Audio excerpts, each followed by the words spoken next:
Selamat sore teman-teman. Selamat datang kembali di Authors Room Jakarta International Literary Festival 2025. Kita tiba di sesi terakhir diskusi pada hari ini yang berfokus pada sistem dominan yang membentuk realitas modern kita, yaitu kapitalisme. Kita tahu sistem ini memprioritaskan keuntungan di atas segalanya, juga memicu eksploitasi alam dan konsumsi yang tidak berkelanjutan, dan yang pasti memperluas ketimpangan sosial dan lingkungan. Nah, tapi kita nggak kemana-mana, kita masih di sini aja, masih terjerat, bahkan kalau tidak bisa disebut semakin terjerat di dalamnya. Nah, diskusi Against Capitalism and Trapping akan mencari upaya-upaya dan menggali upaya-upaya yang sudah dilakukan untuk mencari cara membangun kehidupan yang lebih seimbang dan berkelanjutan bagi semua. Moderator kita pada sore ini adalah Perdana P. Roswaldi atau biasa dipanggil PP. Beliau adalah dosen studi sustainability di Monash University. PP meraih gelar PhD di Sosiologi dari Northwestern University dengan penelitiannya selama 10 tahun tentang sawit, sertifikasi sawit berkelanjutan, dan mafia tanah di Indonesia.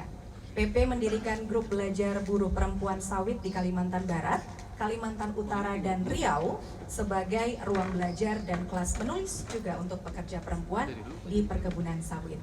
Kita sambut Mbak PP untuk lanjut ke depan. Ya, bersama Mbak PP juga sudah hadir 3 orang pembicara kita. Tania Lee, silakan. Kemudian Mikhail Kudiay dan AS Roshil. Baik, Mbak PP, waktu dan teman dipersilakan. Selamat berdiskusi. Oke, terima kasih. Selamat datang ke panel Against Capitalism and Trapping, sebuah topik yang asik ya dibahas setelah jam 4 sore sebenarnya. Untungnya kalian udah makan biar nggak mual untuk memahami kekerasan-kekerasan yang diciptakan oleh kapitalisme. Tapi ini pengalaman saya, mungkin juga pengalaman teman-teman yang di sini, bahwa meneliti Indonesia itu kadang-kadang apalagi di pedesaan, di industri ekstraktif agak hopeless.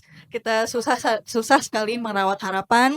Cuma semoga dengan belajar dengan panel ini, dengan judulnya Against Capitalism and Trapping atau Entrapment, kita bisa mulai memikirkan dan menyemai dan membibiti, menyemai hingga menjaring banyak pengetahuan teman-teman yang kita bisa ajak bersama untuk melawan jeratan dan jebakan kapitalisme tersebut.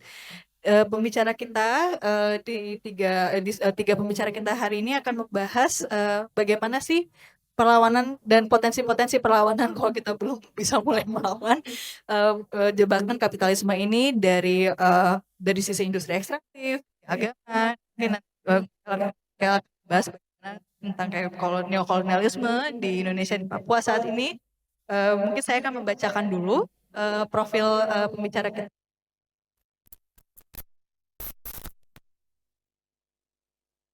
Di ilmu sosial di Departemen Studi Melayu di National University of Singapore. Dia penulis banyak buku yang saya yakin teman-teman sudah banyak baca ini. Analysis in Singapore.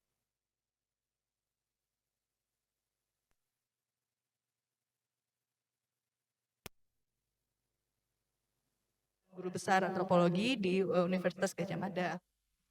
Yang pembicara kita kedua, Kak Elko, dia penulis pelajaran Nabi dan sejak mahasiswa kreatif berbagai lembaga mahasiswa dan terus bekerja di bidang pers, dan dia sampai saat ini juga masih aktif terlibat dalam mendirikan media dan juga masih aktif menulis dan menjadi editor seperti di Suara Papua dan Tabloid Jubi dulu, dan sekarang dia dari berbagai media yang berfokus pada narasi dan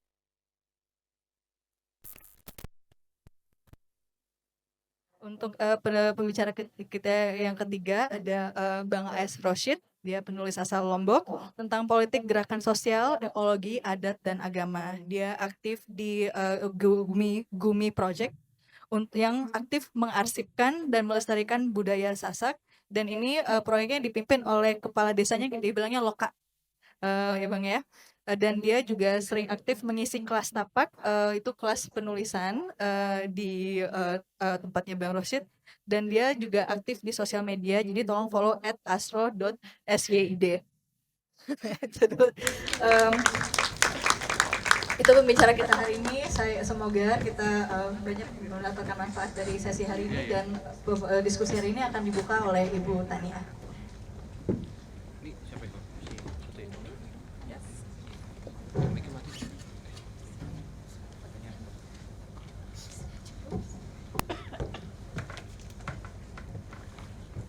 So, good afternoon. Thank you to the organizers for inviting me.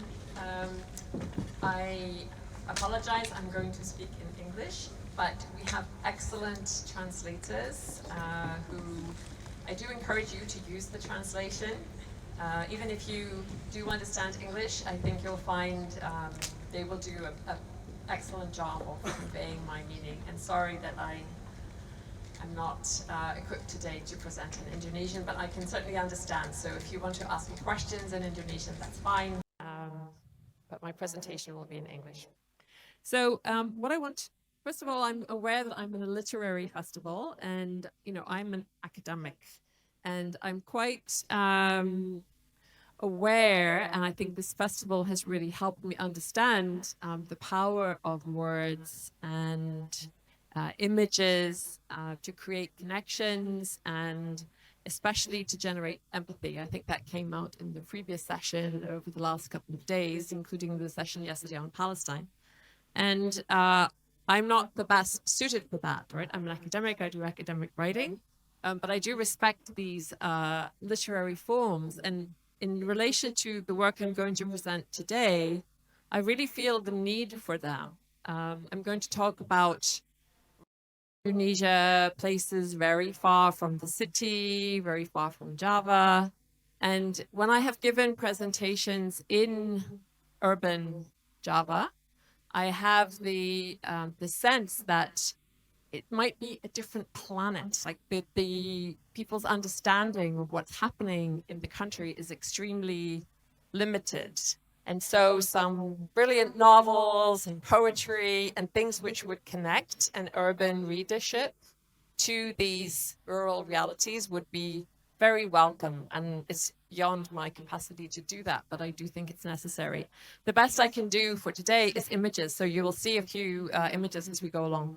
So what I want to present today, the theme that was given to us, the panel, was capitalist entrapping or entrapment. And I want to make a distinction at the level of capitalism. So I want to suggest that this word is too big and too general, and we use it to include both what small-scale businesses, small farmers do, which can also be capitalist, in the sense that they work in a market, they have to pay money for land, for labor, credit, etc., versus the corporate form. So the large-scale corporate capitalism, I will argue, is a different beast, and its for entrapment is the one we really need to worry about. So we call them both capitalist, but I think they're actually quite different, and that's what I want to try to show you today. So the first part then is smallholders. So small-scale capitalism in the rural areas is ancient in Indonesia, going back 200-300 years. Indonesian farmers have very enthusiastically started to grow coffee, cocoa, tobacco, chinke, rubber, oil palm, right? Indonesia has a long history of smallholder enthusiastic engagement in commercial crop production.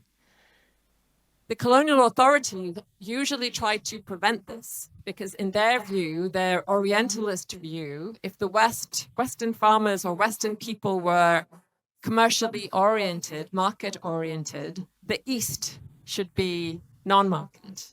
And so they tried to suppress commercial production and just keep people on the land growing food, supposed to remain static no change.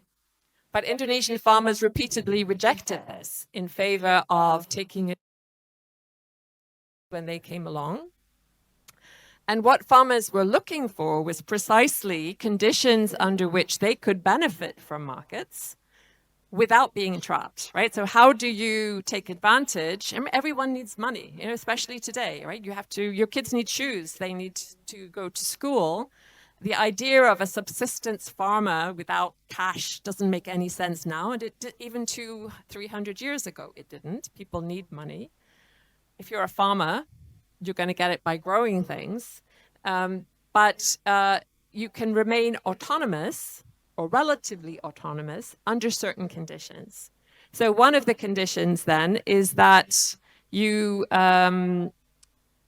okay, so just to prove this to you, one of my books published by Martin Kiri, Kisah dari Kebun Terakhir, talks about the cocoa boom in Sulawesi in the 1980s and 1990s. So this is a map which shows you the blue line is Indonesia's cocoa production, which went from 0 to 3rd largest in the world in the space of 20 years. And it was entirely smallholder based. Corporations were not involved. The government offered no support. This is smallholders on their own initiative taking advantage of a market opportunity. And the agricultural economists who studied this said that they did this with spectacular efficiency, right? They know how to use their land, they know how to use their labor, they take care of their crops well, etc. Next. Next slide. Next. Yes.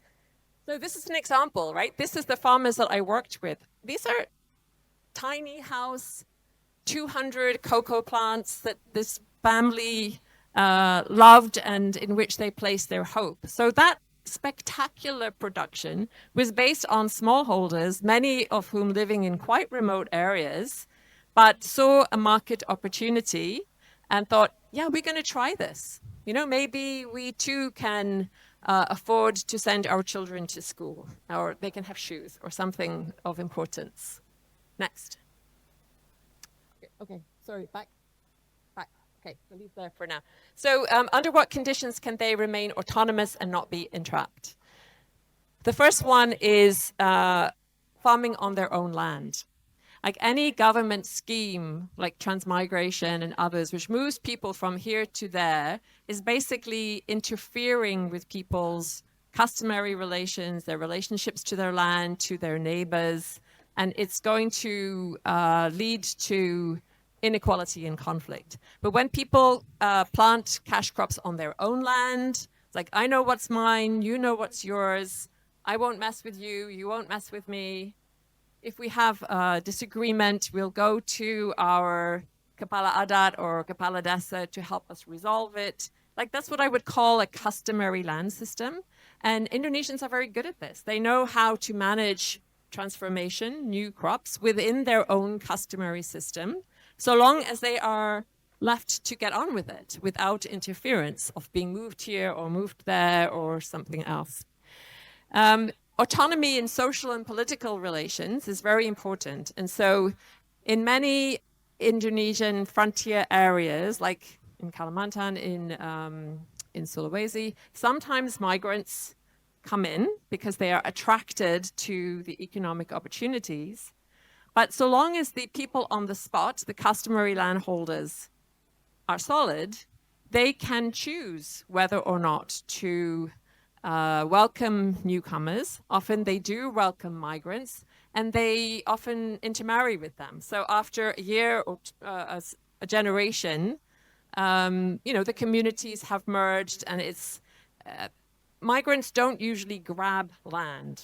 They usually ask permission, they try to integrate, unless they're migrants that are sponsored by an external power, like some politician, some corporation, then that's a different matter. But migrants on their own usually are respectful of local customs, and this can be managed, so long as traditional institutions remain intact.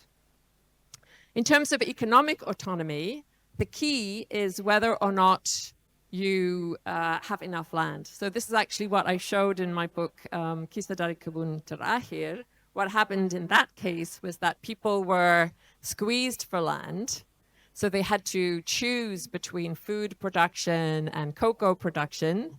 They didn't really have enough land to do both. And so the squeeze led to the formation of classes, a classic capitalist problem. Some prospered, some lost their land, and that was a story. But the conditions for that were the land squeeze. So so long as there's plenty of land, you don't reach that point, right? You can add new cash crops to your repertoire, including your food and other things. So you can basically take advantage of market opportunity without entrapment. The entrapment is happening more severely now because so much land is under corporate control. So that's the second part that I wanted to present. Next. No, back. Back. This one. No. Back. The map. This one. Okay. So this doesn't show very well, but I hope you can see what it is, right? It's a map of Indonesia and Malaysia, and the white is corporate oil palm concessions. So this is from Nusantara Atlas, and what it shows, I mean, I look at this and it gives me horror, because this is 1/3 of Indonesia's agricultural land, which is now under control of corporations, and this is only oil palm. It doesn't include the HTI, it doesn't include mining. This is just oil palm. So what we see on this map is the corporate occupation of the countryside. Like in all of these areas now colored white, corporations are in control of the land, and the local people are usually still there, but they're pushed into tiny little corners in between plantations, usually landless. So this really is a radical transformation of the countryside, both its economy, but also its political and social institutions. Because if you are in one of these white areas, effectively your rights as a citizen are severely eroded, because the corporations are there with government blessing, using government licenses and government support. So this means that the people who live in these areas, if you have a problem with the company, where are you going to go? You're going to go to your Kepala Desa, you're going to go to your Camat, you're going to go to your Bupati, you're going to go to the Dinas Tenaga Kerja, something like that. Like, no hope, right? All of these institutions are basically incorporated in the corporate milieu. They are paid by the corporations. And even if they're not, their official job, according to the law, is to support corporate operations, which are supposed to be in the national interest. So this entire complex, now that is a trap. That is a real trap. Next.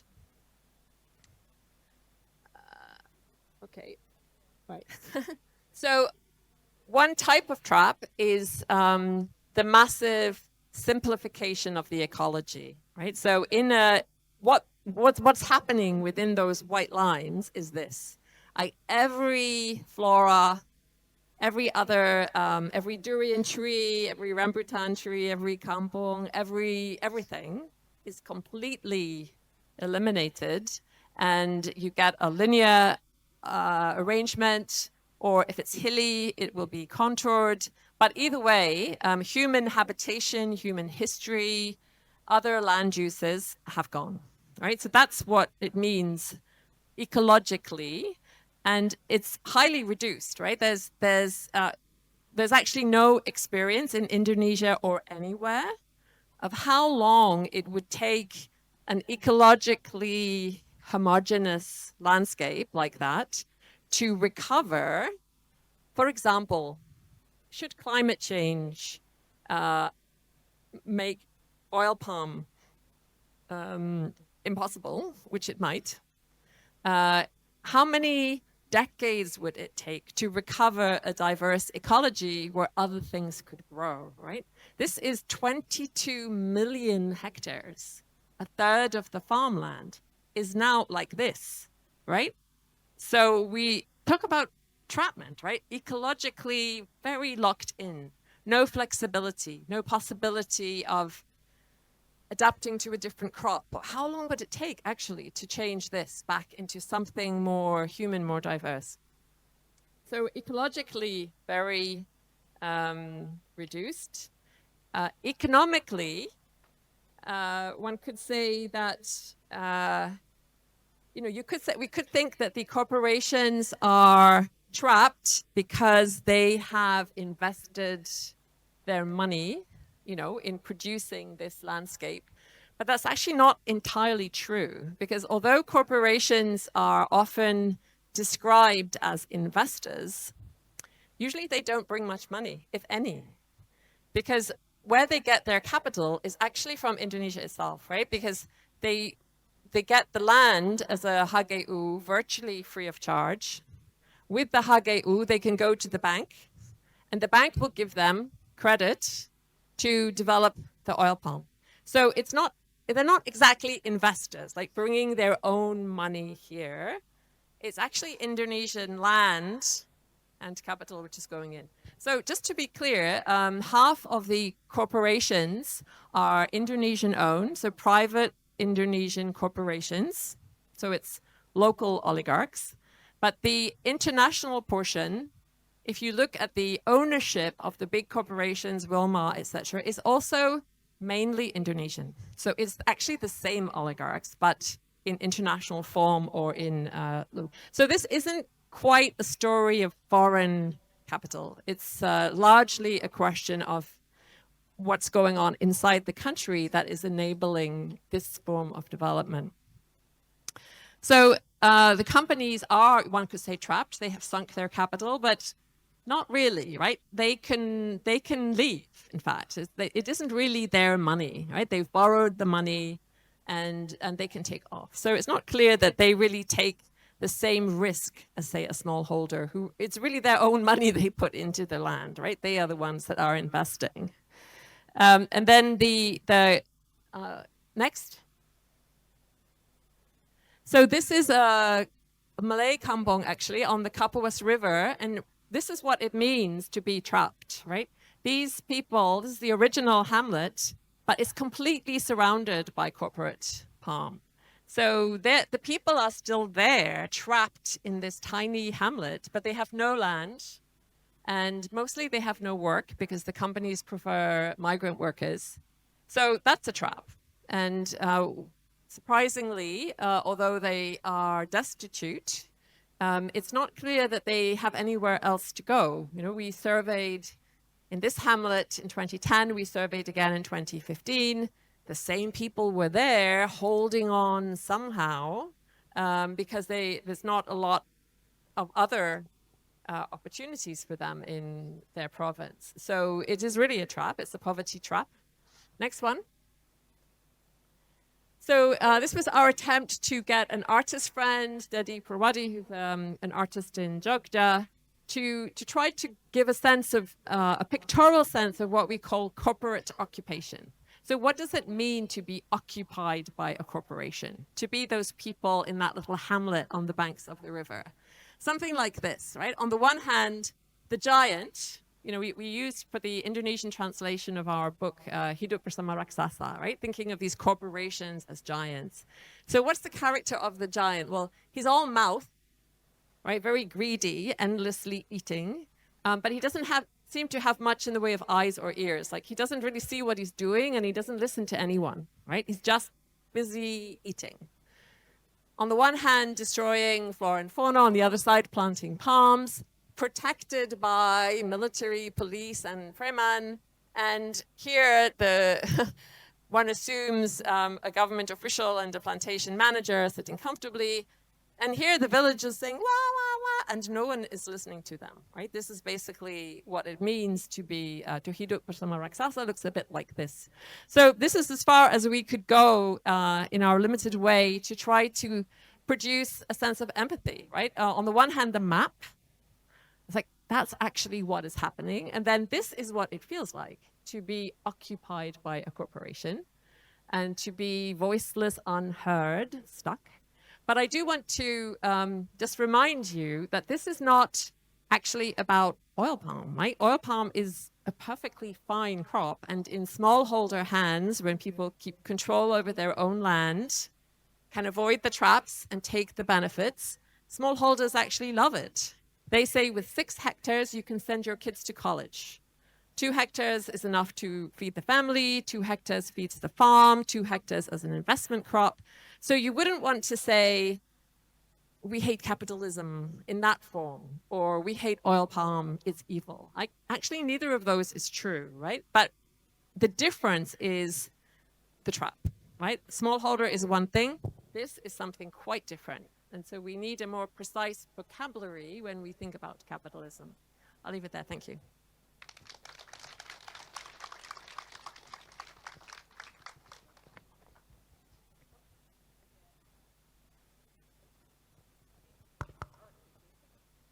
Oke, terima kasih Ibu Tania. Mungkin aku akan menyimpulkan sedikit ya sama memberi, karena tadi Ibu Tania kan bilang ada gap antara orang-orang yang urban tahu sama apa yang terjadi di desa. Smallholder itu teman-teman menyumbang 40% produksi sawit. Itu sedikit fakta yang orang-orang tidak banyak tahu, karena mereka tuh sebenarnya penting buat produksi sawit. Tapi yang kita lihat kan Sinarmas, Wilmar, tapi smallholder itu, dan sebenarnya perusahaan itu tidak bisa beroperasi tanpa smallholders gitu. Yang keduanya adalah poin yang paling penting menurutku dari pembicaraan Bu Tania adalah soal skala, bagaimana kita memikirkan kapitalisme. Kalau kita melihat kapitalisme di level yang besar gitu, dengan kapital dengan huruf K besar, jadi sangat gampang untuk overwhelming, kita tidak tahu apa yang harus dilakukan. Tapi kita harus breakdown bahwa kapitalisme itu tidak datang jeder-jeder langsung begitu saja. Dia menyerap dari kecil-kecil. Di bukunya Bu Tania yang Kisah dari Kebun Terakhir itu jelas sekali prosesnya itu sangat kadang-kadang tidak melibatkan tanda kutip kekerasan. Pakai militer melihat tetangga, oh tetangga saya bisa beli mobil, beli ini, saya juga deh pengen ikut jadi ke kebun gitu misalkan.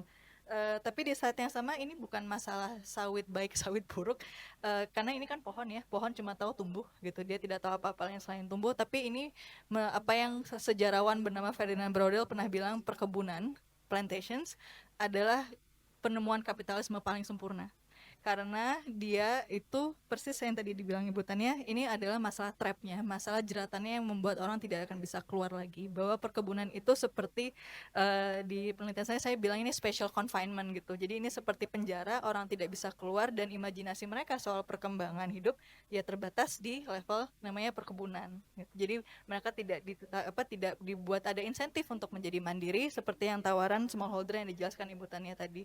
Smallholder bisa lebih mandiri secara relasi tanahnya. Oh ya, untuk teman-teman yang juga tidak terlalu familiar dengan politik pedesaan di Indonesia, yang namanya smallholder itu cuma boleh maksimal 50 hektar. Lebih daripada itu dia bukan smallholder lagi, dia dianggapnya CV. Dan kalau teman-teman melihat ada petani bilang dia punya 1000 hektar, tolong laporkan dia ke Komisi Persaingan Usaha, karena itu tidak boleh secara hukum. Jadi ini kecil gitu skalanya, yang dibilang smallholder tadi, dia tidak dalam logika perusahaan gitu. Nah kita mungkin beralih ke Kak Mikael, yang nomor 2-nya tadi siapa ya? Oh ya Kak Mikael. Kak Mikael hari ini, karena kan kondisi di Papua saat ini kita juga tahu ada banyak dibuka lahan-lahan hanya untuk ekstraksi, perkebunan agribisnis seperti ini, dan bentuk-bentuk kekerasan lainnya juga yang membuat jeratan kapitalisme ini mungkin jauh lebih kompleks di kasus di Papua itu sendiri.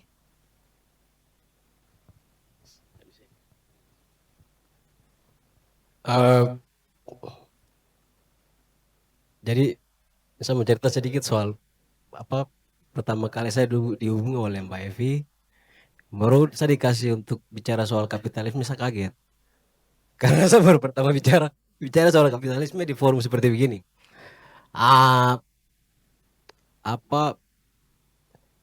Di sini saya ambil soal menjegal kapitalisme ekstraktif. Saya baca saja yang hasil saya punya materi. Istilah yang menurut saya tepat untuk menggambarkan industri ekstraktif di Indonesia adalah dengan yang sama seperti apa yang disebut oleh Laleh Kalihi, seorang profesor studi teluk di Universitas Exeter, Inggris, dalam bukunya Extractive Capitalism: How Commodities and Cronyism Drive the Global Economy. Buku ini menjelaskan tentang bagaimana industri ekstraktif mendorong globalisasi dan persaingan pasar seperti yang dikampanyekan oleh banyak forum-forum, terutama forum pemerintah.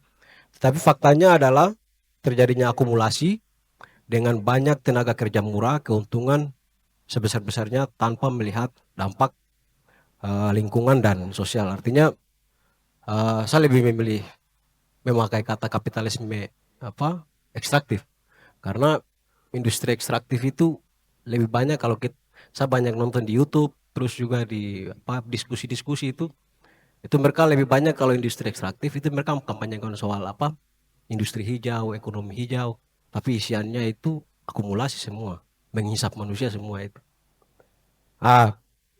Sebenarnya itu kapitalisme hijau, ada penghisapan di situ. Nah, mengapa jadi kapitalisme ekstraktif?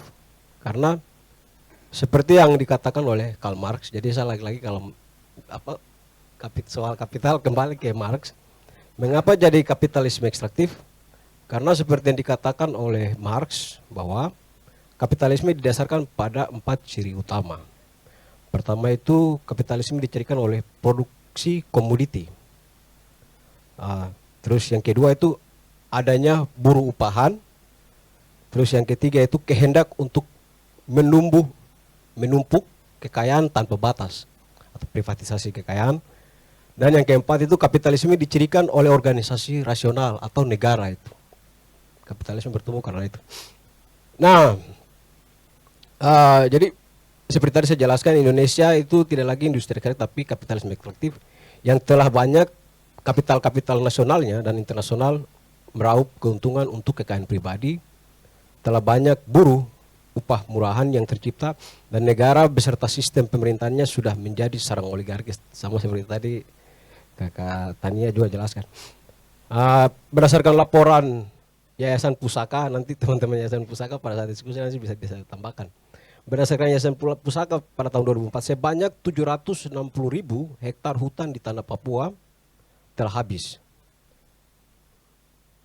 Ini disebabkan oleh, sebelumnya itu disebabkan oleh perkebunan kelapa sawit dan penebangan kayu secara liar atau illegal logging.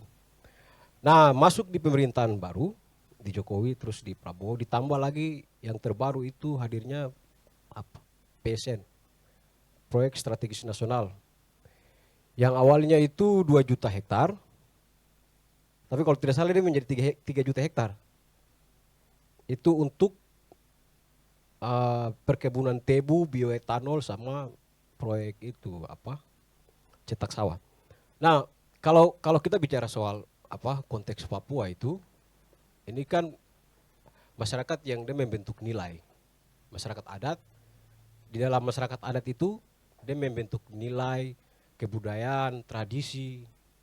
Nah, begitu perusahaan datang, bagaimana perusahaan datang itu dia mengakumulasi atau yang Marx sebut sebagai akumulasi primitif, transisi kapitalisme, transisi menuju kapitalisme, akumulasi kapitalisme itu.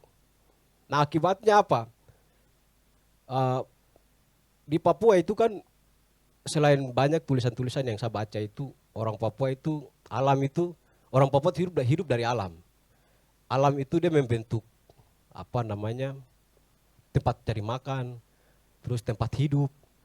Tapi jauh dari itu juga itu, macam seperti saya dari daerah pegunungan, itu ada banyak nyanyian-nyanyian. Terus kalau dari saya dari bahasa dari orang Me sendiri itu kan ada nyanyian-nyanyian yang namanya tuh Wiani, Wani. Terus juga kalau dari daerah Mapia ada juga Komoga. Jadi nyanyian-nyanyian itu semua itu hasil dari suara-suara burung. Itu dia alam itu tidak hanya soal tempat cari makan. Terus juga ada kalau macam di orang Me juga tuh ada Yuwo. Yuwo itu seluruh binatang, ada binatang dari laut, hewan dari laut juga datang ke gunung, baru mereka semua kumpul. Mereka semua kumpul di satu tempat, bikin pesta.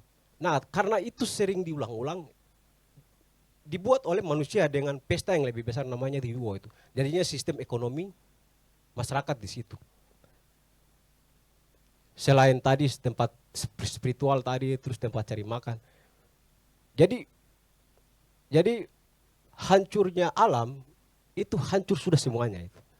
Kalau yang saya bayangkan, jadi tidak hanya hilangnya tempat makan, tempat hidup, tapi tidak hanya tempat spiritual, tapi juga semua yang membentuk kehidupan orang Papua itu hilang.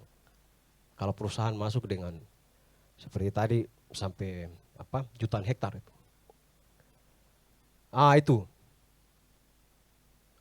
Terus selanjutnya juga itu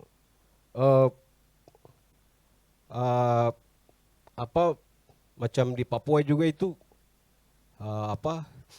selain perusahaan selain alam itu juga itu alam juga itu dia membentuk selain alam itu dia membentuk nilai tradisi dan agama tradisi dan kebudayaan orang Papua di situ.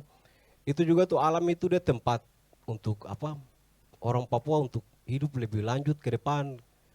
Terus dia membentuk nilai pengetahuan. Orang Papua itu kan dia punya corak perkembangan itu kan beda dengan dari luar. Kalau macam orang Papua itu kan dalam sejarahnya itu kan setelah dia kenal api, dia sudah kenal api, terus dia kenal batu, tapi tidak sampai ke zaman besi. Jadi semua itu masih alami. Beda dengan kalau di luar itu sudah masuk di zaman besi. Jadi semua itu pakaian, cara hidup, makan, minum, rumah bahkan itu semua itu sangat tradisional, sangat komunal. Gitu. Nah, saya lanjut.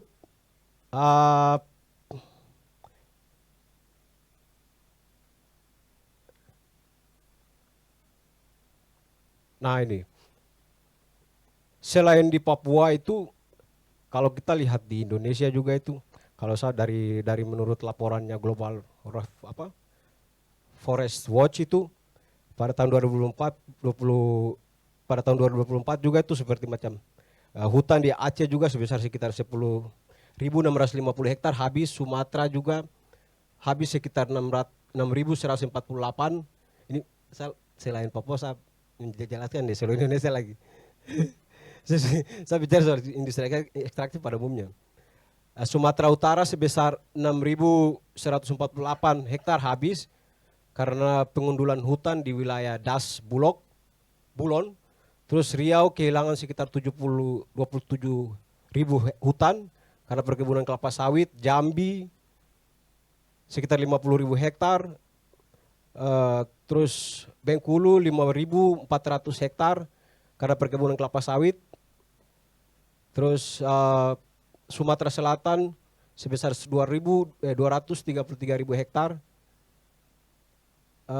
Kepulauan Bangka Belitung sebanyak 31.000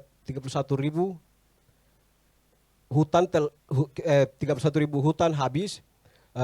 Lampung telah kehilangan 41.000 hektar. Terus Jawa itu dari data Global Forest Review tahun 2024 itu juga itu sekitar 10.000. Dan yang terakhir itu Kalimantan tadi dari Tania terus juga sudah jelaskan. Nah, selain industri ekstraktif itu juga pengawasan militer itu. Pengawasan militer juga itu sangat ketat. Kalau macam kita lihat di Papua juga itu pengiriman aparat itu sampai ribuan di Papua. Bahkan yang baru-baru terjadi juga di Blok Wabu juga itu pengiriman aparat sampai terjadi sampai sekarang itu.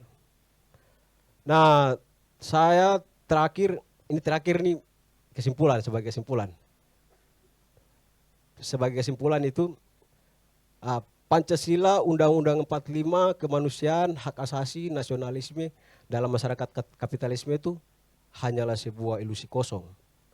Dalam masyarakat kapitalisme pertarungannya hanyalah keuntungan sebesar-besarnya dan rakyat buruh harus menerima penderitaannya. Kapitalisme ekstraktif tidak bisa hanya diletakkan pada kepentingan kampanye saja atau kepentingan akademis saja. Ia harus menjadi musuh kolektif, gerakan rakyat, seniman, sastrawan, mahasiswa, buruh, masyarakat adat, dan lain sebagainya. Homeland in our bodies, atau tanah air dalam tubuh kita, sebagaimana tema JILF 2025 ini harus menjadi semangat bersama melawan kapitalisme. Dan sudah saatnya kita mulai menentukan kemana arah politik perjuangan kita. Bagaimana kita melihat situasi Indonesia saat ini, bagaimana kita melihat isu Palestina, apakah karena kesamaan agama atau karena kemanusiaan. Karena soal yang ini ada tulisan yang sudah pernah terbit di Lau-Lau, itu dia mengkritik bias moral pemerintah Indonesia mendukung Palestina. Dan yang terakhir, dan bagaimana kita melihat kolonisasi Indonesia di Papua dan menerima tuntutan kemerdekaan orang Papua itu. Nah, ini terakhir karena ini forum literasi seni dan sastra, terus saya juga bukan orang seni, jadi terakhir saya mau baca puisi. Terakhir saya mau tutup dengan puisi. Jika rakyat pergi ketika penguasa pidato, kita harus hati-hati. Barangkali mereka putus asa. Kalau rakyat bersembunyi berbisik-bisik ketika membicarakan masalahnya sendiri. Penguasa harus waspada dan belajar mendengar. Bila rakyat tidak berani mengeluh, itu artinya sudah gawat. Dan bila omongan penguasa tidak boleh dibantah, kebenaran pasti terancam. Apabila usul ditolak tanpa ditimbang, suara dibungkam, kritik dilarang tanpa alasan, dituduh subversif dan mengganggu keamanan, maka hanya ada satu kata, lawan.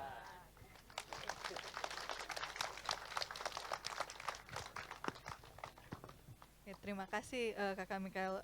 Ada kata kunci penting ya di sini yang tadi juga sebenarnya disinggung Tania sedikit soal akumulasi. Dan yang namanya akumulasi dalam kapitalisme itu bukan cuma misalkan hutannya hilang, kita ekstraksi keuntungan, tapi yang paling di saat yang sama juga pengetahuan masyarakat yang hilang, apalagi masyarakat adat, bukan dalam artian kita mengeksotiskan atau juga akhirnya menjebak masyarakat adat seolah-olah mereka adalah salah satu-satunya harapan kita dalam melawan kapitalisme, tapi ini masalah bagaimana pengetahuan alternatif yang mungkin bisa menawarkan jalan keluar untuk keluar dari jeratan tersebut itu juga dihilangkan. Karena dari paparannya Kakak Mikael ini sebenarnya yang penting juga diingat bahwa kapitalisme itu adalah proyek ekologis. Kalau tadi kita pakai bahasa yang digunakan Tania adalah ecological entrapment. Mungkin lingkungannya tidak seharap yang kita harapkan ya, udaranya asri gitu segala macam, tapi proyek kapitalisme ini adalah proyek yang untuk mengubah ruang dan alam itu sendiri untuk mendukung akumulasi mereka. Nah, dari Kakak Mikael kan tadi sudah ngomong soal ada sedikit menyinggung soal institusi rasional yang mendukung kapitalisme. Kita akan beralih ke Bang Rosid untuk menjelaskan salah satu pilar institusi sosial masyarakat bernama agama.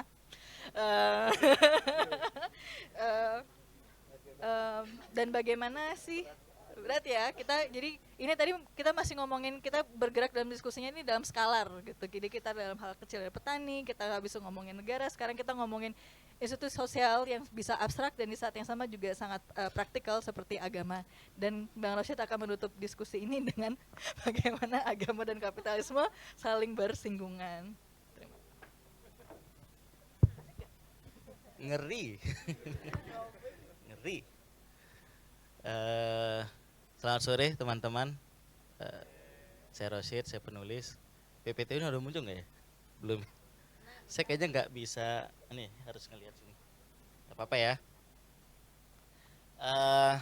Tadi itu agak keras ya. Apa namanya? Karena apa? Dan saya juga senang tadi Kak Mikael melebar ya dari Papua ke yang lain gitu. Tapi Lombok nggak disebut. Kelewat. Dan dari dulu emang selalu begitu. Kalau misalnya saya dengar lagu medley gitu, lagu-lagu daerah itu dari Aceh sampai Papua, Lombok tuh pasti itu nggak ada. Pasti nggak ada dia gitu. Pasti kelewat gitu. Jadi sudah gundul nggak diperhatikan lagi. Karena penggundulan Haji Isam juga sudah masuk, dan ke Sembalun kaki Gunung Rinjani. Jadi agaknya itu kayak agaknya ya, there is no hope gitu, agaknya. Tapi saya kayaknya akan bergeser, saya akan cuma cerita ringan aja eh, supaya nggak terlalu pesimis bawaannya. Karena datanya tadi agak besar banget gitu. Saya kan cerita-cerita biasa, nanti entrapmentnya mungkin bukan yang keras yang fisik, tapi mungkin yang lebih ke pikiran. Oke, saya promosi dikit. Ini buku-buku saya, teman-teman bisa dapetin di Los buku. Saya nulis beberapa buku soal Islam dan lingkungan hidup, juga refleksi-refleksi kecil di seputar capitalism entrapment. Saya mulai dari cerita pertama. Saya beberapa kali cerita ini di beberapa tempat, tapi mungkin teman-teman di Jakarta belum mendengar. Di Lombok itu masih ada sepuh-sepuh yang kalau pergi berburu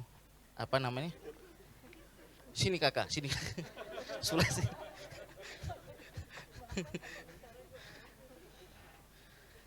Masih banyak ya sepuh, masih bisa kita temukan. Saya sendiri pernah menemukannya beberapa sepuh dan ikut ya.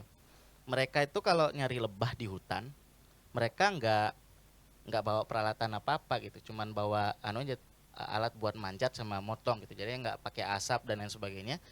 Yang dilakukan adalah sepuh-sepuh itu adalah ketika menemukan satu pohon dan di sana ada sarang lebah yang besar, dia akan duduk di bawah pohon itu dan berbicara kepada si lebah pakai bahasa Sasak. Ingat ke sida, janji sida lek manusia gitu. Ingat nggak janjimu pada Tuhan untuk saling berbagi dengan manusia gitu. Siap gak kamu untuk saya ambil hari ini gitu. Kemudian dia ketuk gitu pohon, kemudian dia akan diam dulu, baru habis itu dia akan ucapkan lagi sapaan salam itu, kemudian diketuk lagi. Kalau sampai 3 kali si lebah-lebah ini tidak keluar dari sarangnya, berarti dia harus cari sarang yang lain. Dia nggak boleh ambil itu gitu. Dia akan pergi, dia yang ngalah. Dan saya temukan bagaimana dia keluar itu lebah-lebah itu satu persatu dan kemudian bermigrasi banyak itu. Sampai dia tunggu sudah selesai, kalau udah baru dia ambil ke atas, ya sudah jatah 1 hari itu ya dia pulang gitu. Dan dia tidak tiap hari berburu sepuh-sepuh ini gitu. Dan itu lahir dari keyakinan orang Sasak, ada iman Sasak itu yang namanya hidup sopo, yang sebetulnya terinspirasi juga dari wahdatul wujud, keyakinan bahwa segala hal di dunia ini adalah satu ya. Saya dan pohon tidak ada bedanya, saya dan anjing juga tidak ada bedanya, saya dan semut tidak ada bedanya. Sebetulnya jembatan komunikasi jurang komunikasi yang dipisahkan sama bahasa yang berbeda itu sebetulnya bisa dijembatani gitu. Dan itu masih ada ilmu-ilmunya di sepuh-sepuh Lombok Utara ya. Yang kedua, misalnya cerita tentang ayam yang ikhlas disembelih. Saya nggak tahu apa teman-teman pernah mendengar soal ini atau tidak, tapi di salah satu desa di Lombok Utara, ini maksudnya kalau di Kabupaten Lombok Timur ya, tapi secara adat sebetulnya dia masuk di kawasan utara. Namanya Biluk Petung. Biluk Petung ini ada tradisi maulid adat setiap tahun, jadi perayaan maulid Nabi. Jadi ada satu ayam yang memang akan disembelih, kemudian dibakar, kemudian itu akan dinikmati di Inan Bale di bagian atas di rumah adat. Baru kemarin saya ikut dan menyaksikan bagaimana ayam-ayam itu dikumpulkan 3 hari sebelumnya. Dikumpulkan, masyarakat mau nyumbang ayam 1, 2, 3 dikumpulkan dalam satu kandang. Kemudian pada hari yang ditentukan dia harus digorok dan dimasak. Loka, yaitu pemimpin spiritualnya orang Sasak, ini juga salah seorang Loka, tapi Loka di tempat lain. Dia sedang masuk ke kawasan adatnya, ini rumah adatnya. Loka akan duduk di depan kandang itu dan membuka pintunya.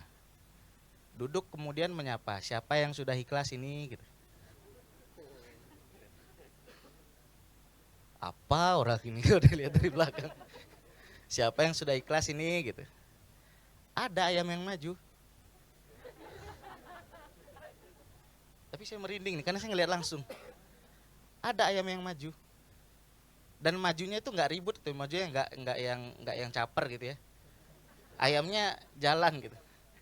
Jalan dan ke pangkuannya si Loka. Ya sudah Loka makasih, habis itu ayam itu kandang ditutup lagi. Dia pergi dan itulah yang disembelih. Dagingnya enak. Saya ikut makan di ini. Enak meskipun rasanya hambar ya. Mereka akan membuat masakan adat tuh rasanya kurang berasa, cuman lembut aja dagingnya gitu. Apakah ini daging ikhlas gitu? Siapa tahu. Saya rasa kayak aja. Dan harus Loka yang menyembelih dan tidak boleh sembarang orang karena setelah menyembelih itu Loka itu akan memimpin semacam upacara kecil untuk mengantar ruhnya si ayam ke tempatnya. Di mana tempatnya saya tidak tahu. Loka yang tahu gitu. Nenek Kaji Sak Kuasa itu sebutan orang Sasak untuk menyebut Allah ya. Ne itu milik, nek itu lubuk hati. Artinya nenek Kaji itu hartaku yang paling berharga yang terletak di dasar di lubuk gitu. Itu nenek Kaji Sak Kuasa. Itu satu cerita. Kemudian ada juga misalnya kalau di Sasak itu bagian masa lalu ya. Di Bayan, di masyarakat adat Bayan masih dipertahankan sampai sekarang. Ada dua struktur pemerintahan, ada yang Mame, ada yang Nina. Mame itu yang maskulin, dipimpin sama Loka, kemudian nanti ada Kiai Kagungan, kemudian di belakang ada pembekal gitu. Itu bagian yang pemerintahan adat. Tapi ada juga pemerintahan spiritual yang masuk dalam struktur Nina atau feminin ya. Dan ada yang namanya perumba. Perumba itu kayak menimang tapi ya gendong, kayak bayi yang kita taruh dalam kain kemudian kita bawa kemana-mana gitu. Perumba. Nah perumba ini perumba ada 3 perumba dan ini perumba yang menjaga laut. Dia punya satu bidang tanah yang memang ini dia tidak boleh keluar kemana-mana, hanya dia diam di situ. Dia nggak boleh makan sebelum memastikan semua makhluk makan. Bukan manusia aja, tapi semua makhluk yang ada di bawah lokusnya. Dan itu dia cek dengan 2 cara. Pertama secara fisik, beberapa aja, yaitu dengan bekal etnobiologi yang diturunkan turun-temurun ya gitu. Kemudian secara spiritual, jadi kadang-kadang misalnya saya ikut sama ama ini saya dikasih buah, saya ikut, kemudian saya akan melihat dia beberapa kali dalam pagi itu diam dan seperti orang bersemedi. Di depan ininya, di beruga rumahnya itu dia diam aja, diam gitu. Dia sepertinya sedang mengecek kemana gitu ya, saya tidak tahu apa ularnya udah sarapan, apa si ayam sudah bercinta dan lain sebagainya gitu, nggak tahu kita gitu. Tapi dia akan melakukan itu dan baru kemudian dia makan. Jadi umat yang dipimpinnya itu harus makmur duluan gitu, dia belakangan makan gitu, karena dia sedang menjaga semacam hubungan ya. Karena nanti kalau misalnya ada hama apa segala macam yang membantu mengendalikan ketidakseimbangan ekologis itu ya beliau gitu. Dan jadi perumba itu sangat berat karena ada banyak sekali pantangannya. Kalau beliau meninggal, saya tidak yakin ada yang mau meneruskan gitu. Anak muda agak sulit kita temukan yang mau laku tirakat yang seperti ini. Tapi ini representasi dari khalifah paling baik yang pernah saya temukan gitu. Daripada khalifah yang ditawarkan oleh beberapa, ya saya tahu ya, itulah. I don't know. Nah, yang saya ingin katakan dari cerita-cerita tadi bukan glorifikasi dan romantisme ya, cuman buat saya itu adalah kemungkinan yang sangat besar untuk kita itu punya imajinasi kehidupan yang islami. Kita kan kalau misalnya lihat beberapa ini ya, ustadz-ustadz dan lain sebagainya, imajinasi kehidupan yang islami itu entah kenapa kok dibangun bersenyawa dengan image-nya ya, bersenyawa dengan punya mobil 2-3, rumah besar, kain, ada jilbab yang halal tuh ya, pernah itu? Ya jilbab yang ya itulah pokoknya hal-hal yang dibangun imajinya itu justru dengan apa namanya, dengan hal yang apa ya, yang aromanya itu adalah aroma kekayaan ala orang modern gitu. Artinya orang yang seperti Loka tadi yang cuma pakai baju apa, terus bertani, menjaga hutan, menjalankan laku, itu seolah-olah dia tidak Islami gitu. Jadi yang saya ingin ceritakan adalah ada banyak sekali bentuk-bentuk kehidupan yang Islami yang itu selain dari imajinasi hasil embusan kapitalisme, dan itu ada banyak di mode beragama misalnya. Kalau teman-teman lihat mode beragamanya organisasi Islam modern misalnya, saya nggak tahu ya, saya nggak mau sebut nama, misalnya seperti Muhammadiyah. Sorry. Muhammadiyah sama NU kan kalau wirid kan lebih pendek mana coba? Muhammadiyah ya, pendek Muhammadiyah karena memang memotong waktu yang panjang itu untuk digunakan untuk hal-hal yang produktif, fit dengan dunia industri yang memang butuh cepat dan gerak tangkas gitu.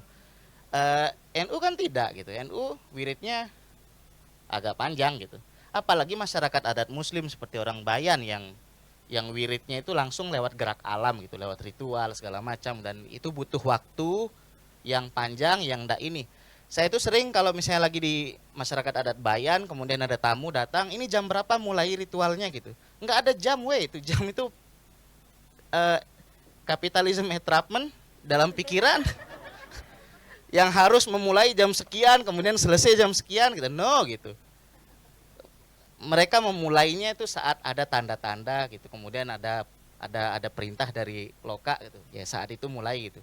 Kapan itu dimulai? Ya nggak tahu. Ikut aja ritme alam, ikut aja ritme kehidupan sosial, nggak ada yang seperti itu. Itu mode beragama, belum mode produksi. Ya yang berkaitan sama makanan, kemudian pakaian, mode produksi, mode konsumsi, kemudian ide tentang kemakmuran, kesejahteraan dan kekayaan itu juga perlu ditimbang ulang. Ya apakah yang disebut Islami itu punya apa kita bilang ya, semacam hasil dari embusan konstruksi dari kapitalisme, in the sense of what Tania says before ya, yang besar, yang hasil dari ekstraksi, kemudian eksploitasi dan harassment gitu, yang meminggirkan dan hal-hal besar gitu. Kemudian yang tadi juga soal sistem sosial, ekonomi, yang Tania bilang soal bagaimana orang yang masih bisa lepas dari jebakan kapitalisme itu bisa mengatur dirinya lewat pemerintahan yang tidak terlalu terpusat, kekuatannya tidak terlalu besar. Mungkin kalau untuk ini teman-teman bisa baca buku-bukunya Proyek Suku Api ya. Apa tuh judulnya, negara lupa nenek moyangku seorang anarkis gitu. Itu ada bukunya bagus banget itu jadi model-model pemerintahan tanpa negara di mana mereka mengelola tanah, dan itu tidak muncul gitu. Kita bilang orang yang disebut Islam itu yang seperti apa gitu. Jangan-jangan di dalam sana ada entrapment kapitalis juga gitu di situ gitu. Dia tidak bisa menghasilkan imajinasi Islami yang berbeda. Dan itu tampak dalam bagaimana diskursus itu akhirnya membenturkan bentuk Islam tradisi dan modern gitu. Kita bisa lihat jejaknya di situ gitu. Misalnya kayak ini yang paling kontroversial di Bayan ya. Ini kan dalam ritual Maulid gitu. Orang-orang pada Maulid apa itu kok pakainya sangat tidak Islami. Pakai kemben ya gitu. Kain ini lebih berkah loh daripada kain yang kita pakai gitu. Kita enggak tahu dapat kain ini dari mana. Saya enggak tahu dia datang dari mana, kemudian hasil dari korporasi kapuk, kemudian yang kita coba nonton film The True Cost ya, tentang pakaian gitu.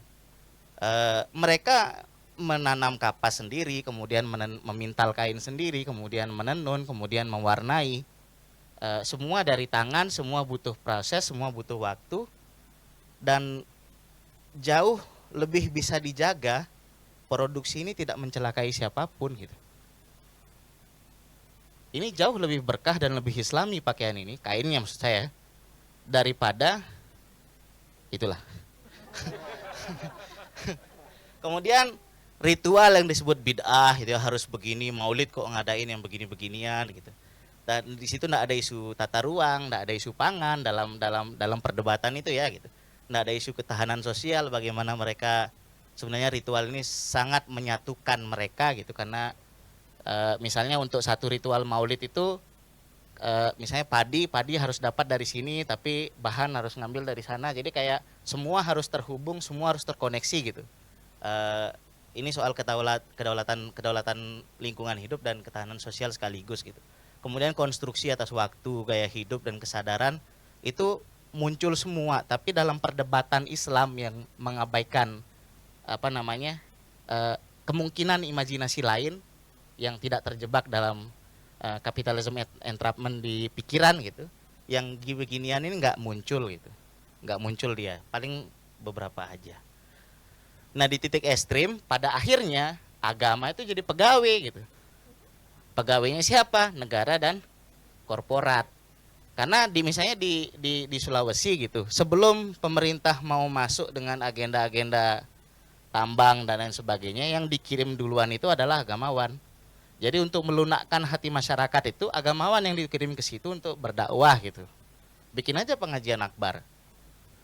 Datang kan gitu. Coba penulis yang didatangkan. Nggak ada yang datang. Nggak ada yang datang gitu.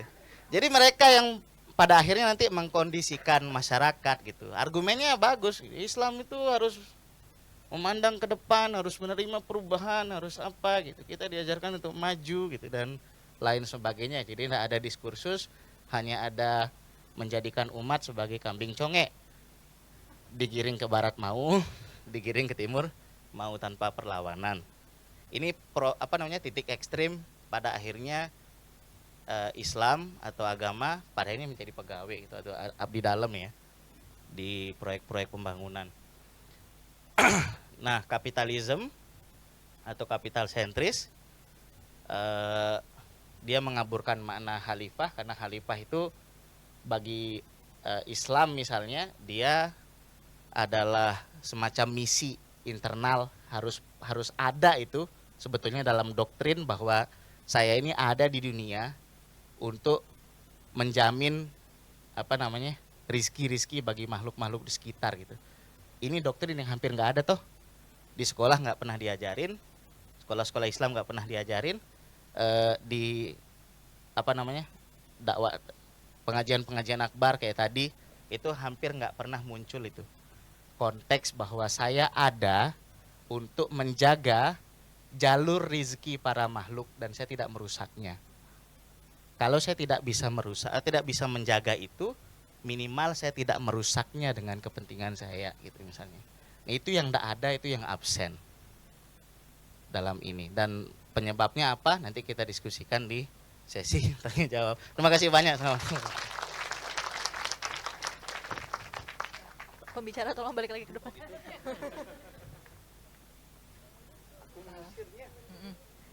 Ini diskusi dari Bang Rosyid ini sebenarnya menarik ya untuk menutup kapitalisme against capitalism entrapping, karena kita ngomongin ideological entrapment kalau yang ini, dan bagaimana agama itu jadi garda paling depan untuk mengubah dan memperburuk ideological entrapment tadi.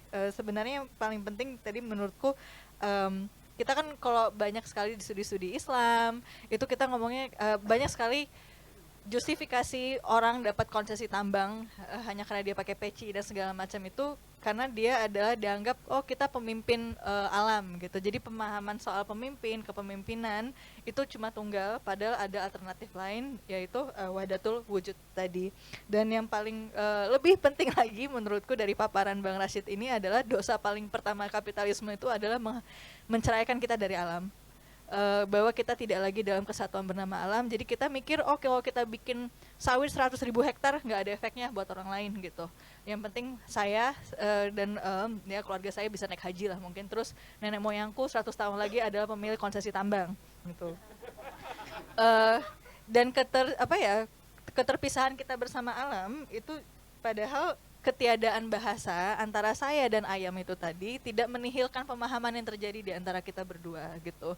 Dan ritual agama harusnya bisa merefleksikan ritme, waktu dan spasial dan temporalitas alam tersebut. Tapi tentu saja karena ada gerusan dan jeratan kapitalisme ini, yang namanya agama itu seolah-olah jadi cuma oh ya mungkin dia meninabobokan orang-orang ya, kalau kalian tidak mau tambang berarti kalian kafir gitu misalkan. Kita mungkin bisa lihat narasi-narasi seperti ini, dan ini banyak sekali juga terjadi di kebun sawit sebenarnya. Waktu orang-orang perusahaan sawit datang masuk, kok kamu nggak mau sawit gitu, kamu orang Islam nggak boleh dong kayak gitu, masa orang Islam miskin gitu misalkan omongannya. Dan ya berat ya omongannya, nggak bisa ngomong gitu dong. Berusaha ringan, oke. Kita punya waktu Q&A sekitar 20 menitan. Siapa yang mau bertanya? Oke, 1, 2, 3, saya buka dulu yang pertama. Mas yang pakai baju hijau di pojok.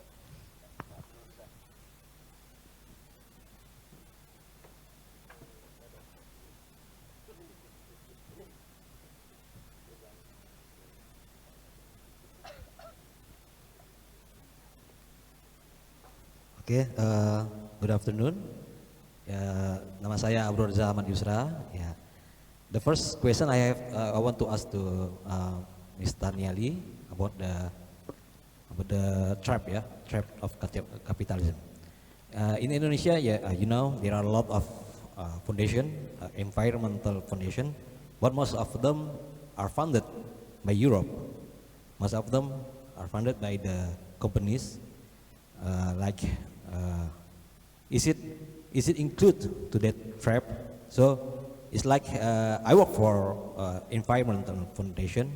It's like sometimes I ask to myself, am I like money laundry? You know, yeah. It's like yeah, because kita kerja di yayasan tapi budgetnya dari luar yang Eropa juga gitu kan ya. Padahal mereka market dari kapitalis. Gitu. Jadi kayak merasa cuci uang aja gitu. Apakah ini ya is it include the trap? And the second question to Bang Rosid ya. Tapi kalau ya saya setuju dengan Bang Kudiai tadi suka kemarin saya jadi bicara dan saya juga ngomong bahwa hilangnya hutan itu di saya Kalimantan Bang. Jadi hilangnya hutan itu bukan hanya hilang area, tetapi juga hilang identitas, hilang kepercayaan masyarakat. Saya setuju. Untuk Bang Kudiai, tepuk tangan dulu Bang, untuk Bang Mikael. Tapi saya mau nanya ke Bang Rosid terkait sama ini ya, karena dari kemarin kita selalu bicara tentang antroposentris, berbagai macam kerusakan itu disebabkan karena pemikiran antroposentris gitu. Nah, khalifah itu sebenarnya sebagian orang berpikir bahwa khalifah turunlah sebagai khalifah di muka bumi ya. Jadi seakan-akan kita punya wewenang sebagai pemimpin satu-satunya gitu. Nah kemarin diskusi kemarin ada yang bilang kita bukan pemimpin satu-satunya bahwa di dunia ini gitu. Bumi bisa mengobati dirinya sendiri gitu, biosentris kan ya. Tetapi biosentris pun juga kurang tepat juga. Nah jadi bagaimana pandangan Bang Rosid terkait sama antroposentris dan khalifah tadi? Oke, itu aja, makasih. Kita kumpulin pertanyaan sampai 3 dulu ya. Tadi ada Mbak yang di sebelah sana pakai jilbab ya. Oh, maaf kalau Miss Jendrik. Terima kasih. Meskipun di forum ini, meskipun di forum ini tadi disebut Bang Rosid, izinkan saya memanggil Bang Ical seperti biasa. Saya mengenal Bang Ical. Ya, saya Isna dari Depok. Saya sangat mengenal ya kalimat yang tadi terakhir ya, yang dikutip tentang bahwa Islam harus berkemajuan gitu ya. Karena sangat dekat gitu dengan lingkaran keseharian saya begitu kalimat itu. Tapi yang ingin saya tanyakan, jadi mungkin kita sering mendengar ya bahwa ada perkataan sebagai orang Islam tuh kita harus kaya karena ibadah dari rukun Islam yang tidak memerlukan kekayaan hanya syahadat gitu kan. Selebihnya kan butuh kekayaan ya, haji butuh uang gitu ya. Sholat pun kalau kita nggak makan, nggak punya makanan, nggak kaya gitu, nggak punya makanan juga nggak punya tenaga buat sholat gitu ya.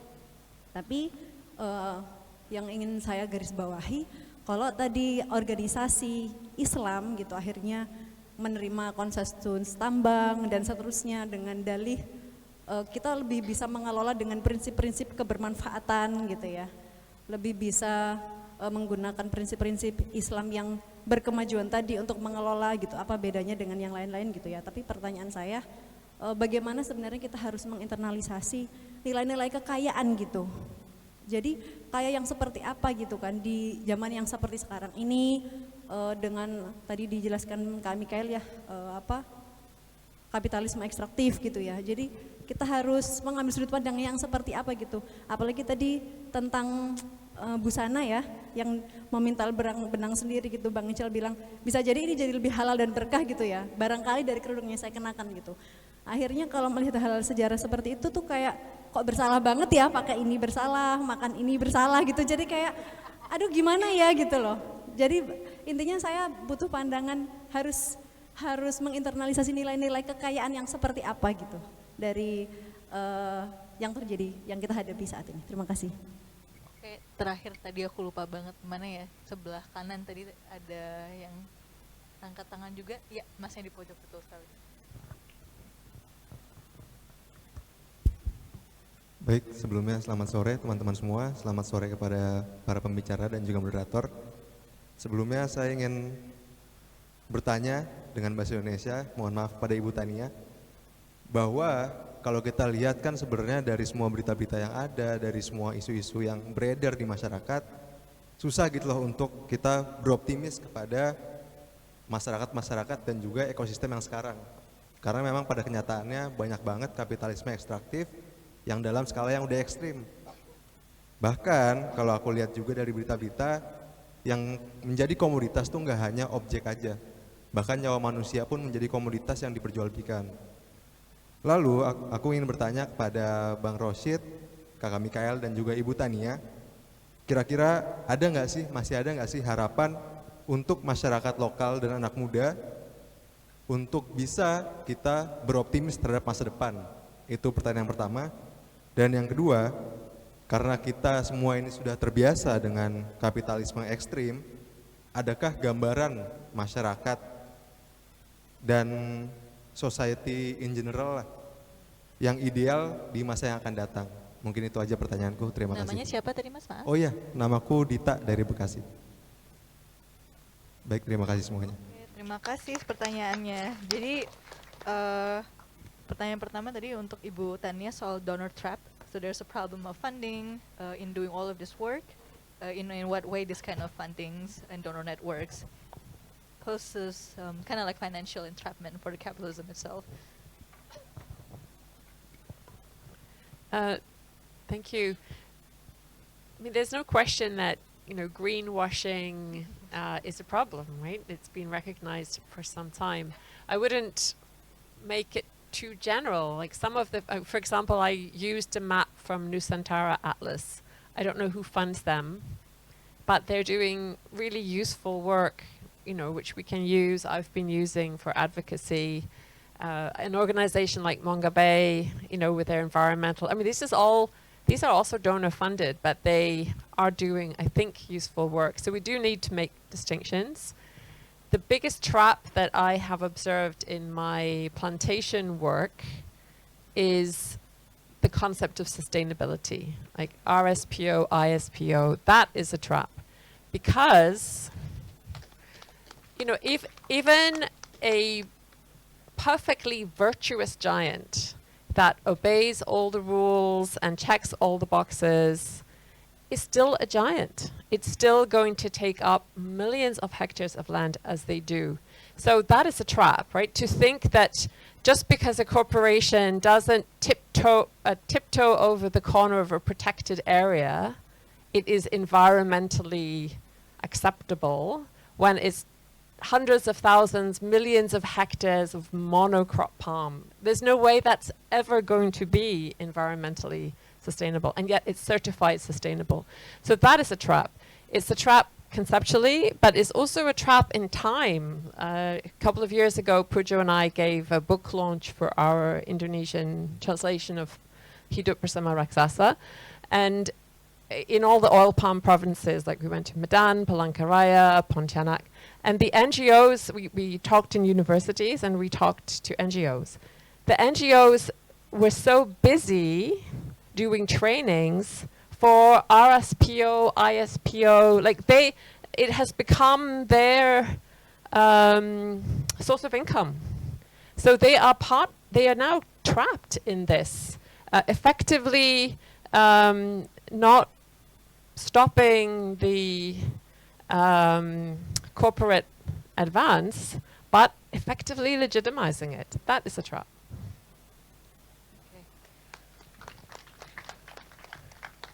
Dan tadi ada pertanyaan untuk Bang Rosyid dulu kali ya, soal ini bagaimana kita memilah antara yang khalifah di bawah antroposentrisme ini tadi, dan bagaimana sih kita caranya bisa menginternalisasi counter naratif soal kekayaan gitu. Apa diskursus-diskursus seperti apa yang harus kita coba mulai dari diri sendiri gitu, atau kalau nggak mulai dari diri sendiri, apa yang diinternalisasi? Oke, izinkan saya jadi ustadz. Ceramah. Enggak dapat tambang nanti. Oke, Kak Abrurzah, pertanyaannya tajam. Begini, ini saya cerita pengalaman ya, karena ini bagian dari tesis saya waktu saya magister tahun 2017 sampai 2019, dan akhirnya jadi buku. Saya buat jadi ringan banget, yang buku ketiga yang Al-Quran bilang kepentingan bumi harus didahulukan. Setidak-tidaknya saya awal-awal dulu saya melakukan 3 langkah.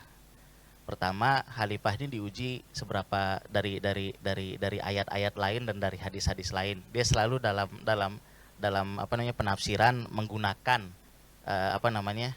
ayat-ayat yang berbeda gitu. Dan kalau dia didakwahkan oleh politisi atau pendakwah yang dekat dengan politik, biasanya akan sangat dangkal dan penafsirannya tidak menggunakan secara metodis seperti itu gitu. Paling refleksi aja dan biasanya belok gitu ke jebakan Batman kapitalis. Kalau misalnya saya lihat langsung dalam Al-Quran, ayat pertama di surat Al-Baqarah, bukan ayat pertamanya ya, ayat pertama itu kan bicara tentang yang besar-besar dulu, kemudian mulai masuk ke babak yang lebih manusiawi itu ayat 10 dan 11 bunyinya begini. Wa idza qila lahum la tufsidu fil ardi qalu innama nahnu mufsidun ala innahum humul mufsiduna innama nahnu muslihun ala innahum humul mufsiduna walakin la yashurun gitu. Kami itu Allah bilang, kami katakan pada mereka manusia, kamu itu berbuat kerusakan di muka bumi. Tapi manusia bilang, enggak, kami ini sedang membuat perbaikan. Tapi kemudian Allah bilang, enggak, kamu sedang berbuat kerusakan, tapi kamu enggak sadar. Sebelum dia bicara tentang ayat-ayat lain, dia bicara entrapment itu gitu. Jebakan Batman dalam pikiran itu gitu. Bahwa dia merasa dia sedang berbuat perbaikan, tapi yang sedang dia lakukan adalah penghancuran gitu. Itu dulu yang diperingatkan gitu, sebelum dia membangun konsep tentang khalifah dan lain sebagainya di ayat-ayat sebelumnya gitu. Khalifah itu muncul di Al-Baqarah ayat 30. Di ayat 10, 11 dia sudah pakai itu gitu. Jadi kesadaran entrapment itu dulu yang dibangun sebelum dia membangun konsep tentang khalifah. Kemudian khalifah ini kaitannya dengan penciptaan kan. Ada hadis qudsi yang bilang begini. Ini hadis qudsi kan hadis yang Tuhan sendiri yang ngomong gitu. Tapi dia tidak masuk dalam wahyu. Tuhan tuh ngomong begini. Kuntu khanzan makhfiyan. Fa uhibbu an urofa. Fa khalaqtul khalqa. Aku ini harta yang tersembunyi. Kanzan makhfiyan. Tapi aku ingin dikenal. Maka aku ciptakan makhluk. Jadi motif penciptaan itu hanya untuk mengenal aku. Dia nyambung ke ayat tentang khalifah. Yang khalifah itu kan waktu diciptakan malaikat kan pada protes ya. Kenapa diciptain gitu? Nanti berbuat kerusakan gitu. Ya saya tahu apa yang saya ciptakan gitu. Tuhan bilang begitu. Habis itu setelah tercipta Adam diajari nama-nama. Wa'an lama Adam al asma'a kullaha gitu. Dia diajari nama-nama segala sesuatu. Kalau dalam tafsir itu bukan cuma namanya tapi juga wa zawatuha wa af'aluha, zatnya dan pengetahuan tentang biologis dan tabiat-tabiat dan lain sebagainya, itu juga diajarkan oleh Allah gitu. Dan dia menjadi lebih unggul daripada daripada malaikat. Dia jadi unggul karena apa? Dia mengetahui ciptaannya, dia mengetahui detail ciptaan gitu. Nah, kalau kita hubungkan dengan hadis kudusi tadi, sebetulnya yang disebut khalifah adalah kamu diciptakan untuk melihat tanda-tanda Tuhan, lalu senyum-senyum sendiri, sudah. Puas dengan itu gitu. Kamu tidak diciptakan untuk menguasai atau untuk menundukkan atau untuk lain-lain gitu. Hanya itu gitu. Penciptaan itu ndak besar sesungguhnya gitu, ndak besar gitu. Sekaligus itu juga yang membedakan bahwa ibadahnya malaikat adalah ibadah pertapaan. Pergi ke tempat-tempat yang terasing, kemudian duduk, kemudian bersila dan berzikir sepanjang waktu gitu. Enggak, ibadahnya manusia itu ibadah kerja-kerja penyelamatan. Khalifah. Makanya agak mengherankan kalau sekarang manusia mengajak ke mode beragama yang justru mode beragamanya adalah mode kemalaikatan gitu. Dia enggak jadi mode ke manusia yang seharusnya melakukan kerja-kerja penyelamatan gitu. Tapi saya nggak berhenti di situ. Yang saya lakukan adalah membaca, menamatkan Al-Quran sekitar terjemahannya ya, sekitar 5-6 kali, 4-5 kali. 1, 2, 3 itu hanya untuk menyurvei, kemudian mengumpulkan semua ayat-ayat Al-Quran dan kemudian membaginya dengan indikator mana yang ekosentrism, mana yang antroposentrism. Jumlah perbandingannya sangat jauh, 9:1. Yang menyeru pada yang seolah-olah memberikan hak bagi manusia itu 1% aja, 1:9 dibandingkan dengan yang sifatnya peringatan, tanggung jawab dan lain sebagainya. Kayaknya dari situ kita bisa mengkonstruk itu dan mulai menginternalisasi gitu doktrin itu. Kira-kira begitu Kak Brurza. Itu yang saya alami, yang saya lakukan gitu. Oh siap. Saya sangat bersemangat. Jadi dari situ kita mulai internalisasi Iya. nih, itu biar yang dianggap yang memimpin itu bukan ala pemimpin dari kayak komisaris tambang ya. Ini maaf Iya. ya kalau kita ngomongin ya tambang terus. Mungkin untuk penutup karena sebenarnya kita waktunya sangat terbatas, mohon maaf sekali teman-teman. Ditutup tadi dengan menjawab pertanyaan dari Mas Dita soal harapan apa yang bisa kita mulai. Mungkin dijawab dulu sama Kak Mikael dulu ya, baru nanti ke pembicara yang lain. Bagaimana cara merawat harapan dan kira-kira Harapan anak buah muda. Ya, dan membayangkan masyarakat yang melampaui kapitalisme itu kira-kira seperti apa sih? Seperti yang tadi saya jelaskan lagi, itu kapitalisme itu kan prinsipnya itu kan soal untung, akumulasi, menghisap tenaga kerja. Selama kapitalisme itu masih ada, itu upah murah, terus harga barang mahal itu dan penindasan yang lain-lainnya itu tetap ada. Nah, yang paling dekat saya pikir itu pertanyaan pertama tadi untuk anak-anak muda, saya pikir membangun kebudayaan budaya kritis dengan berdiskusi terus lapak-lapak mungkin, atau sama seperti tadi abang punya sekolah apa itu ya, atau komunitas kampung, gerakan dari bawah itu. Saya pikir itu yang paling penting sebelum kita bicarakan yang tadi kapitalisme dalam konteks yang lebih besar itu. Untuk saat ini mungkin itu kalau saya. Terima kasih.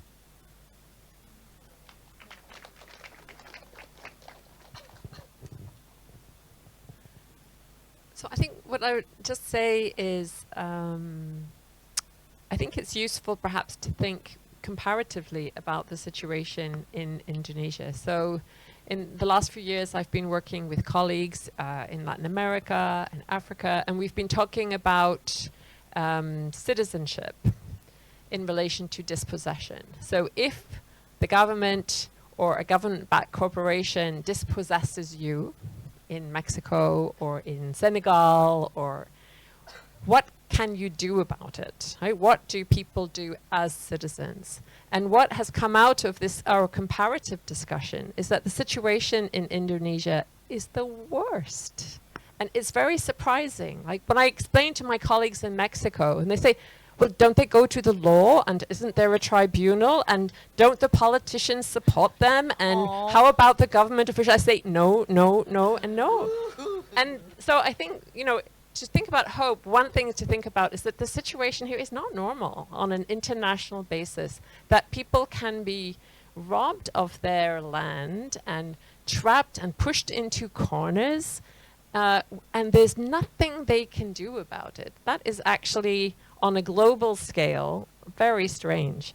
And so I think it's not that that's hopeful, but at least we can avoid normalizing it as this is the way everywhere is like this. Actually, it isn't. You know, in other places, if the government takes your land, you are entitled to a legal process. It's like, okay, so is it really for a public purpose? What is the proper compensation? Like, what are the steps here? You can't just be kicked off and pushed around. It's not normal anywhere, really. So I think that's just worth thinking about as a way to think about what does citizenship mean. The citizenship is supposed to be a relationship between a state, questions of rights and questions of duties and obligations. But what are your rights? What actual rights do people have concretely when faced by this kind of dispossession? Like materially, concretely, none, actually. So that's a problem, right? What does citizenship mean in that case? So you have a lot to work on, and you know, I think like I said, like step one is don't think this is how it has to be or how it is everywhere, because it really isn't.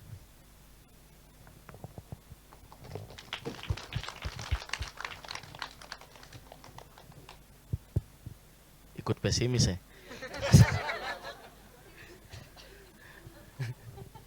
Solusi pertama, nonton One Piece.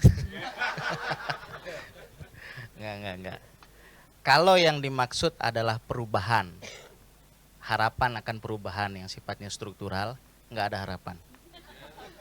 Sungguh, nggak ada harapan. Kita berhadapan dengan sesuatu yang sangat besar dan kompleks, dan itu nggak ini gitu. Tapi kalau misalnya yang kita inginkan adalah perubahan kecil-kecil, yang kita mulai dengan jejaring lokal yang kuat, yang solid, itu sangat mudah untuk dibayangkan, dengan sangat mudah diharapkan gitu. Jadi ini soal skala mana perubahan yang kita mau ambil dan dengan siapa kita mau berjejaring gitu. Pendek kata, kalau mengharapkan pemerintah nggak mungkin.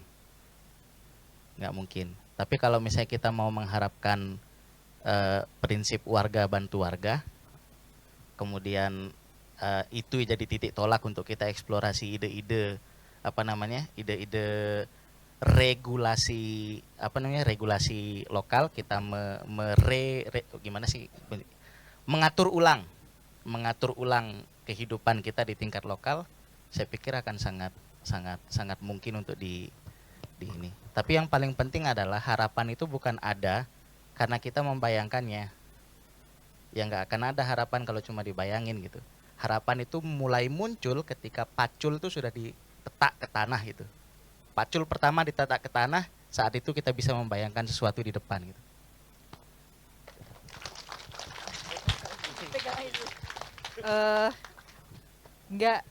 Nggak optimis sama, tapi nggak terlalu pesimis, jadi nggak apa-apa.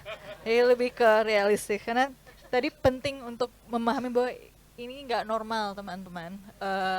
Tidak normal bahwa orang-orang Jakarta harus pergi ke mall hanya untuk berekreasi karena tidak punya ruang publik.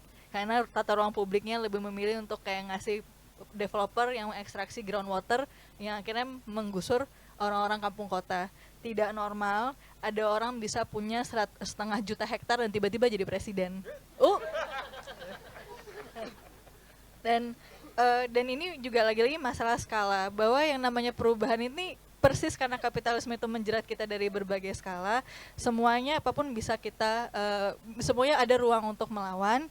Jadi tadi penting untuk berpikir secara komparatif, teman-teman, ada serikat petani dan buruh di Thailand, mereka tuh menduduki kebun mereka selama 10 tahun dan mereka akhirnya berhasil mengusir perusahaannya. Dan saya yang nggak yakin ini tuh, saya nggak tahu apakah ini bisa dilakukan di Indonesia, tapi mengetahui ada kemungkinan-kemungkinan seperti itu aja sebenarnya cukup merawat harapan gitu. Karena pesimisme mungkin jangan berhenti jadi pesimisme, tapi menurut seorang filsuf di Jerman yang sudah meninggal itu, kita harus mengorganisir pesimisme biar itu tidak berhenti cuma oh ya udah sedih gitu, tapi ini pesimisme ini juga harus radikal, dan cara meradikalisasi pesimisme adalah dengan mengorganisirnya seperti itu. Terima kasih, semoga jangan pesimis amat.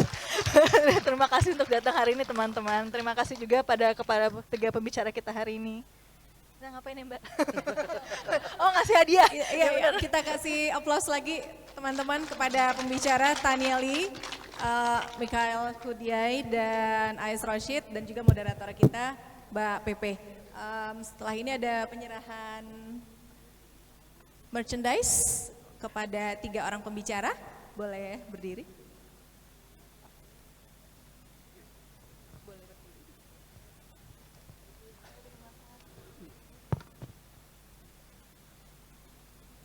Setelah ini kita berfoto. Oke. Tepuk tangan, kemudian ya berfoto, silakan difoto.